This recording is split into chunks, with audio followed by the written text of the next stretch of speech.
For decades, the global order rested on simple assumption that the West was united, unpredictable, and in control. That assumption is now visibly eroding.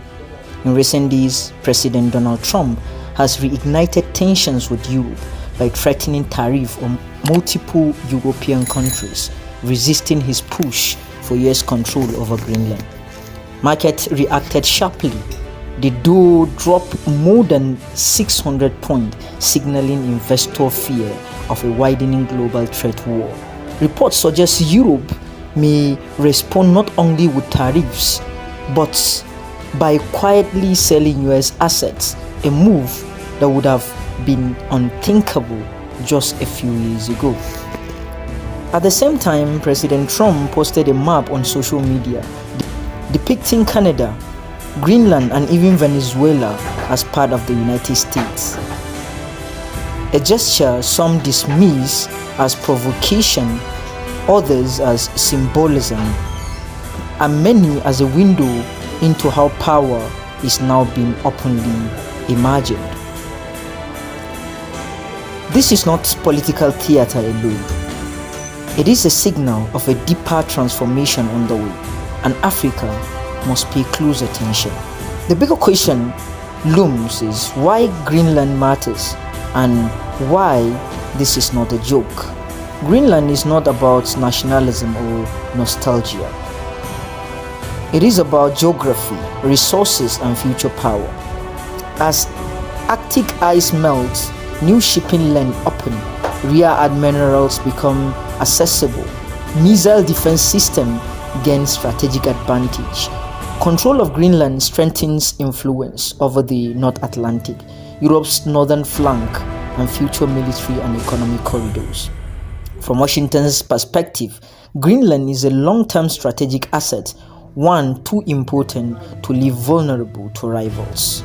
From Europe's perspective, the demand itself is alarming, not because Greenland is negotiable, but because the method is coercive, tariff, pressure, and threat against allies. This is the first time in modern history that a US president has so openly used economic warfare against allies to extract territorial or strategic concessions. That is a rupture. So Europe's dilemma, too strategic to ignore, too weak to confront. Europe today finds itself in an uncomfortable position. Militarily depends on NATO, economically tied to the United States, increasingly pressured by China, and now openly challenged by Washington itself. European leaders have few good options. At the World Economic Forum in Davos, President Macron of France responded not with direct confrontation, but with diversification. He called for deeper Chinese investment into Europe's strategic sectors, energy, industry, technology, to reduce dependence on both Washington and Beijing simultaneously. In the same breath, Macron criticized the use of tariff as instrument of sovereignty and rejected Trump's proposed board of peace for Gaza, insisting the international legitimacy still matters. Trump's response was swift and personal. Threats of 200% tariff on French wine and champagne, prediction of Macron's political downfall, and the release of private message highlighting tensions over Syria, Iran, and Greenland. This is not diplomacy as Europe once knew it. It is power bargaining in its rawest form. China's response was measured but pointed. Beijing rejected US claim that China poses a threat in the Arctic and urged Washington to stop using the China threat as a pretext for pursuing selfish interests. China understands that overreaction would legitimize US framing. Silence will concede ground, so it chose calibrated resistance. Russia, meanwhile, offered something different: cynical clarity. President Vladimir Putin, when asked how Europe's leaders will respond to Trump, here is what he has to say. Понимаете, ментально. У Трампа другие представления о том, что такое хорошо, что такое плохо, в том числе гендерной политики, в некоторых других вопросах. им как бы не нравится это. Но я вас уверяю, Трамп с его характером, с его настойчивостью наведет порядок довольно быстро. Все понимаете, ментально. А Трампу другие представления о том, что такое хорошо, что такое плохо, в том числе это гендерные политики, в некоторых других вопросах, им как бы не нравится это. Но я вас уверяю, Трамп с его характером, с его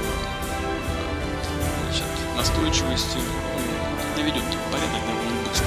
Whether one agrees with Putin or not, his statement reflects how Moscow view Europe, constrained, fragmented, and ultimately unable to resist US pressure. Russia is not intervening, it is observing, because a divided West served Russia's interests without Moscow lifting a finger. So the bigger picture here is that this moment is not really about Greenland. It is about the transition from a rule-based order to a power-based order. For decades, the West told the world that borders are sacred, coercion is unacceptable, and multilateralism is essential. Those principles were often violated, especially in the global south, but they were at least rhetorically upheld. Now, even the rhetoric is fading. Tariffs are weapons, allies are leverage points, map are statement of intent. The empire, as we have known it, is no longer managing the decline quietly, it is asserting it loudly. And that is why markets are nervous, that is why Europe is uneasy, and that is why Africa must be sober, not emotional, in its analysis. So, what does this mean for Africa? Africa must resist the temptation to cheer or condemn reflexively. This is not a morality plea. It is a strategic inflection point.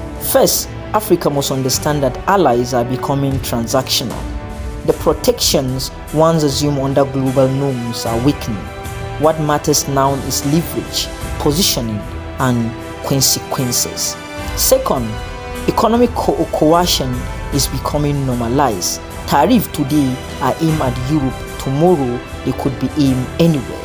Africa must therefore strengthen regional market, reduce external vulnerability, and diversify partnership, not as ideology but as insurance. Third, multipolarity creates opportunity and danger. With the US, China, Russia, and other competing, Africa has more bargaining power than at any point in modern history, but only if it negotiates as bloc, not as isolated states. Finally, sovereignty is no longer declared, it is engineered. Countries that cannot defend their economic systems, digital infrastructure, or strategic geography will find decision mates for them. The Greenland dispute, the tariff treaties, and the open friction between the US and Europe are not temporary drama. They are signals that the post-Cold War order is closing, signals that power is becoming blunt again, signal that the language of restraint is being replaced by the language of necessity. Africa must not romanticize any side. It must not outsource its thinking to Washington, Beijing, Moscow, or Brussels. This moment demands strategic maturity, because in a world where even allies are pursued, only those who prepare for reality, not rhetoric, will remain truly sovereign. And that is the lesson Africa cannot afford to ignore. With that, we come to the end of today's episode of Global Insight on Diaspora Digital Media. Don't forget to like, subscribe, and hit that notification bell to get alerted when we drop a new video. I remain Ibrahim Umar Wasi. This is Global Insight on Diaspora Digital Media. Bye for now.